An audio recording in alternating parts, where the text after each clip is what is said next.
Drama एक भूल के आने वाले एपिसोड बहुत इंटरेस्टिंग होने वाले हैं। क्या हाशिर अपनी माँ की तबीयत बिगड़ने पर बतूल को घर वापस ले आएगा? और काशान को जैसे ही जग्गू की जगह मिलेगी तो वो क्या करने वाला है? और क्या सरवत बेगम का सुनकर बतूल हाशिर के साथ हॉस्पिटल जाने के लिए तैयार हो जाएगी? वीडियो में आगे बढ़ने से पहले अगर आप मेरे चैनल पर नए हैं तो लाइक और सब्सक्राइब कर दें। हाशिर को ये बात अच्छी तरह समझ आ चुकी है कि मनाहिल ने मेरे से मेरी माँ खुश नहीं है।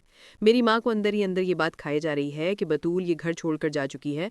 मेरी माँ बतूल को बहुत पसंद करती थी। टेंशन की वजह से उन्हें हार्ट अटैक हुआ है। डॉक्टर भी हाशिर को बता देते हैं कि ज़रूर उन्होंने कोई बड़ी टेंशन ली है, स्ट्रेस लिया है, जिसकी वजह से उन्हें हार्ट अटैक हुआ है। सरवत बेगम को जैसे ही होश आती है वो बतूल का नाम पुकारने लगती हैं और हाशिर से कहती हैं कि बतूल को लेकर आओ, मैं उससे मिलना चाहती हूँ। हाशिर बतूल को लेने के लिए बतूल के घर पहुंच जाता है। जैसे ही बतूल को पता चलता है कि सरवत बेगम की तबीयत खराब है, वो फ़ौरन हाशिर के साथ हॉस्पिटल जाने के लिए तैयार हो जाती है। बतूल जब हॉस्पिटल पहुंचती है सरवत बेगम से कहती है कि क्या हो गया। सरवत बेगम कहती है कि तुम्हारे जाने के बाद मैं खुद को इतना तन्हा महसूस करने लगी थी। बतूल सरवत बेगम का हाथ थामते हुए कहती है कि मैं आपको छोड़कर जाना नहीं चाहती थी, लेकिन मेरी मजबूरी थी, वरना मैं आपको यूं तन्हा छोड़कर कभी ना जाती। ज़रूरत बेगम कहती है कि तुम मुझसे वादा करो कि तुम मुझे कभी छोड़कर नहीं जाओगी।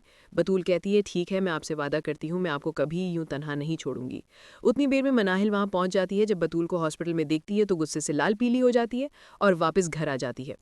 बतूल की मुलाकात काशान की माँ से होती है। काशान की माँ इसे सारी हकीकत बता देती है कि तुम्हारी खातिर तुम्हारी बहन एक दरिंदे के साथ ज़िंदगी गुजार रही है, इसने अपने आप को तो जैसे ख़त्म ही कर लिया है।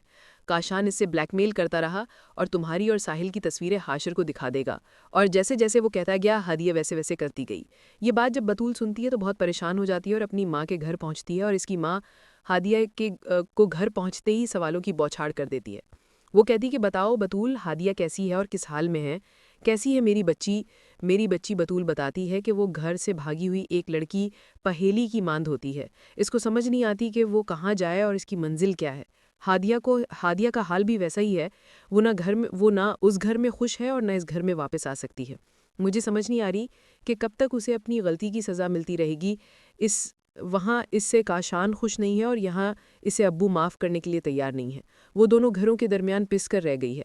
बतूल अपनी माँ को समझाने की कोशिश करती है कि हादिया ने इतनी बड़ी गलती तो नहीं की जितनी बड़ी इसको सज़ा मिल रही है, और मैं समझती हूँ कि जो कुछ अब तक इसके साथ हो चुका है, इसे इसके किए की सज़ा मिल चुकी है।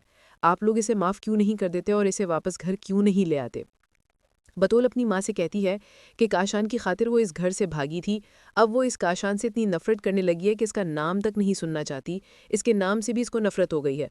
वो इस घर में सिर्फ इसीलिए रह रही है कि इसके अलावा उसके पास और कोई ठिकाना नहीं है। आप मेरी बात माने और इसे माफ़ कर दें और वापस घर ले आएं। हादिया की माँ जब ये सुनती है तो परेशान हो जाती है और बतूल से कहती है कि अगर मेरे बस में होता तो मैं इसे माफ़ कर देती, लेकिन तुम्हारे बाबा इसे माफ़ करने को ही तैयार नहीं है।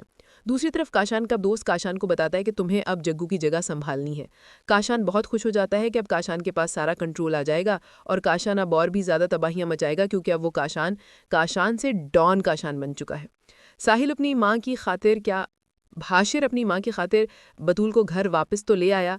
काशान हाशिर अपनी माँ की खातिर बतूल को घर वापस तो ले आया है, लेकिन देखना यह है कि क्या हाशिर बतूल को अपने घर के साथ साथ अपने दिल में भी जगह दे पाएगा, या उसे इस बात का एहसास हो जाएगा कि जो कुछ इसने बतूल के साथ किया है, इसकी माँ को इस चीज़ की सज़ा मिल रही है। आपको हमारी वीडियो कैसी लगी? कमेंट्स बॉक्स में अपनी राय का इजहार कीजिएगा और लाइक और सब्सक्राइब कीजिएगा।